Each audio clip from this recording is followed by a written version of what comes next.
Coming up this Friday, United Airlines adds more flights to New Jersey for the Super Bowl.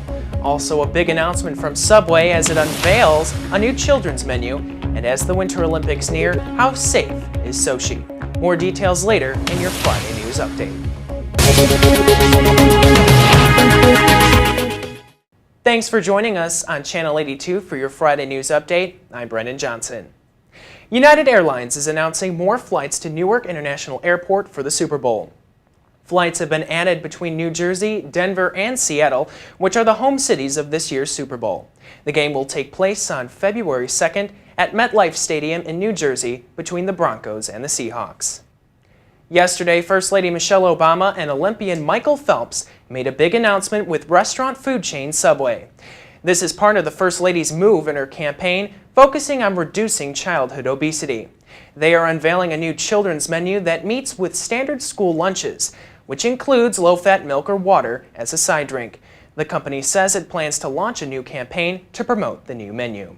As the Sochi Games near, athletes are ready to go and compete in the Olympics, but warnings of terrorists targeting the Games is putting many on edge. Organizers say that they are confident that the situation is being handled carefully, with extra security being added. CNN's Barbara Starr has more. Even with Russia's ring of steel around Sochi, at the White House, worry and limited reassurance.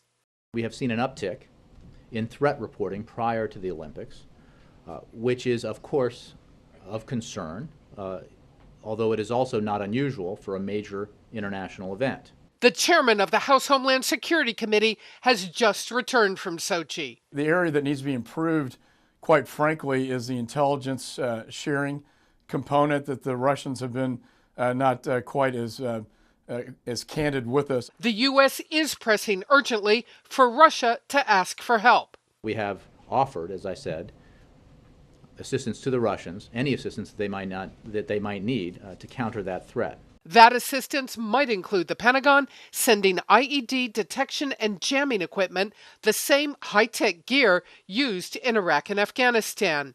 General Martin Dempsey, chairman of the Joint Chiefs, and his Russian counterpart are leading an effort to figure out if U.S. military gear would be compatible with Russian equipment against terrorist bombs. It is possible U.S. troops could be sent to operate the systems, but only if the Russians ask for help, something U.S. officials say is unlikely.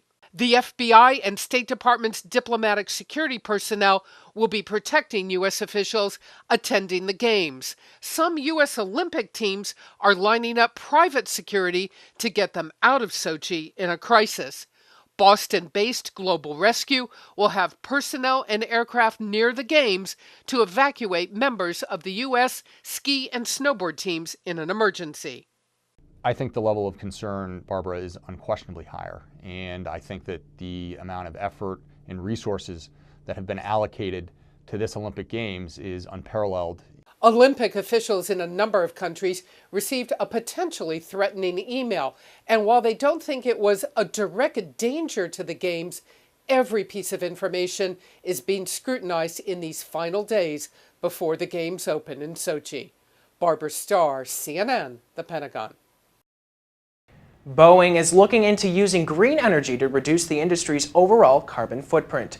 In 2012, air transport produced nearly 689 million tons of carbon dioxide. Boeing and its partners say they have made breakthroughs in researching plants called halophytes, which can be made into biofuel. The announcement from Boeing stems from building a biofuel supply chain in the United Arab Emirates.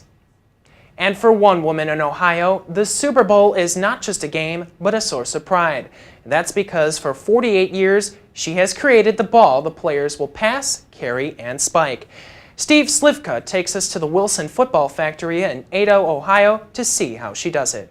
The hum of the sewing machine at the Wilson Football Factory is one Jane Helzer knows all too well. Same sewing machine. I've sewed on this ever since I went on bid on the job. A job where she'll celebrate 48 years this April. The last 2 decades, Jane and the Super Bowl football line go hand in hand. Everybody knows about the Super Bowl. Myself and Sherry, we're the only two that sew the NFL football. Even on a weekly basis, if I tune in to watch a game, I think, well, I see that football sitting there on the tee. I've touched that football. Can't hardly believe that you've been a part of it. And especially for the Super Bowl, it's just an honor, a privilege. I'm glad that Wilson's is here in my hometown, that I could get this job and be a part of something as big as it is. When you have someone who's put together balls for almost 50 years, the pride, the craftsmanship, the hard work of piecing together the pigskin, all that trickles down to everyone else in the workforce. When the younger employees come in and they see somebody as committed as Jane and some of our other senior employees, that rubs off on them and they pick up that pride. The NFL cannot play its game without Northern Ohio. The league started almost 100 years ago in Northeast Ohio, and Northwest Ohio is still right there to start every game, including the Super Bowl. It's an American game. The football should be made here in the United States, and what better place than Ada, Ohio. And that does it for your Friday News Update. To stay connected with us, follow us on Twitter at ValpoVUTV and like us on Facebook for all of your news, weather, and sports. I'm Brendan Johnson. Have a safe and warm weekend.